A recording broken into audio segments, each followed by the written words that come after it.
Hi, everybody. I'm Ben Mankiewicz. Writer-director Frank Darabont is a good friend of ours here at TCM, and he's joining me tonight to talk about a slate of culturally important science fiction movies from the 1950s.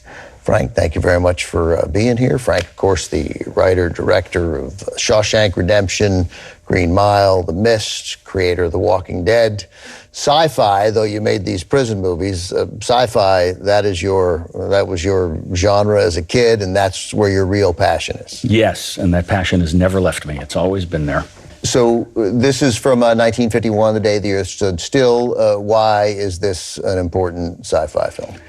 I think the simple answer to that is that science fiction was viewed as mostly, in the silent era, there was one attempt made, and that's Metropolis, to do an incredibly intelligent, meaningful science fiction movie for adults.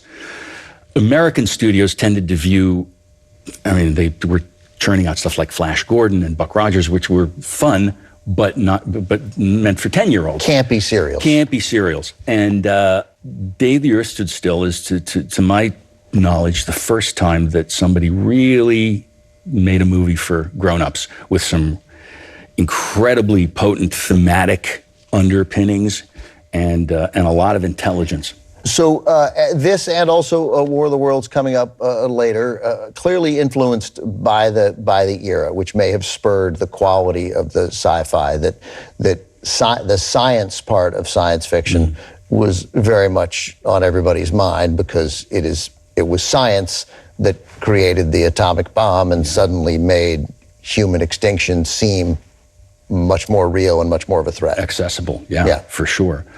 But as much as the science of science fiction was on everybody's mind, I think what makes the best science fiction movies is the human story being told, the humanity of the piece.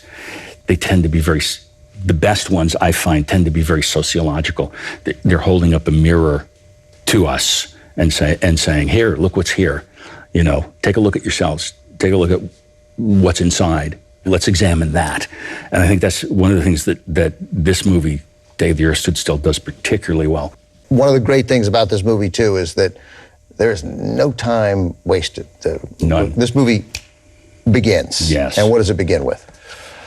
The arrival of an emissary. Right. From outer space named Klaatu, and he has his played brilliantly, I thought, by Michael Rennie, and his robot, his companion Gort. And as much as that sounds a little bit like a dime store kind of name, it has a very serious purpose. He's here to deliver a message. He comes from above. He comes from the heavens to deliver a message of peace, and in that, I've always, I'm not the first one to say this. This is a very interesting retelling. The thematic parable being done here is really the Christ story, and anybody who looks at it from that standpoint will see the events are very clear.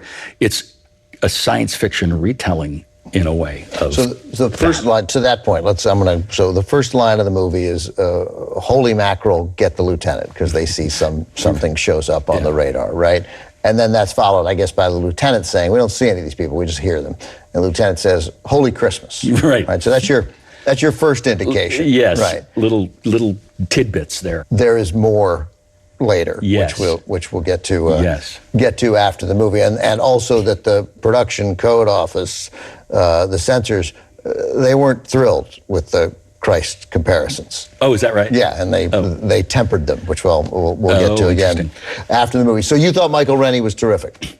Oh, I thought he was bliss. He was terrific. That's another indication of how much of a picture mentality this movie had under Robert Wise's brilliant direction. The casting was great. Patricia Neal was amazing. Everybody felt real. Do you remember when you saw it first? You obviously would have seen it either as a re-release or on television. It was on television when we first got to Los Angeles. The local stations were always playing these science fiction or horror movies, the Universal monster movies, on weekend matinees, and that's where I really got most of my early taste for it and early film education in it.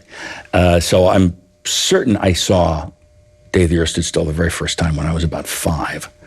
I've seen it, I can't count how many times I've seen it since then. It's one of those that I never hesitate to go back to and revisit and re-experience. There's that handful of films that never lose their power, and that's one of them. Frank, great stuff. We'll talk more after the movie. Here it is from 1951, directed by Robert Wise, Michael Rennie, and Patricia Neal in The Day the Earth Stood Still. Back with me once again to discuss The Day the Earth Stood Still, 3-time Oscar nominee, writer, director, producer Frank Darabont. Frank, as always, good to talk to you. Thank you. So clearly there is a Christ-like theme here. We talked about Rennie comes to Earth, a mission of peace, right? A message of peace. He gets roughed up.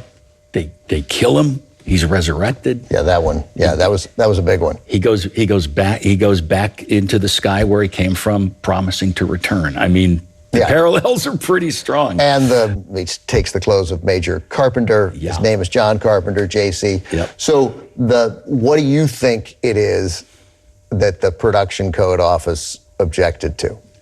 Honestly, I'm dying to know, because I have. It seems like a pretty sincere theme to work into a movie. Seems like a pretty. And religion's such an important part of the movie, too. So what the production code objected to was the resurrection. Really? So they forced that line where when Gort brings Klaatu back, where Klaatu says, it's only temporary. Like, that to them was enough to say... Really? Yeah, like, this is just a robotic thing. Who knows how long it'll be, but it's tempered somehow. Wow. Somehow that made it okay. Palatable to the censors. Oh, right. Yeah, studio notes. What stands out to you most about The Day the Earth Stood Still? We know it was the first important sci-fi movie of the 50s, but it isn't merely important because it was first. No, I think it would be important for a number of reasons. But one thing that does spring to mind, going back to my theory that every movie is a snapshot of the era in which it was made, that gives you insight into that era. That it was really a warning.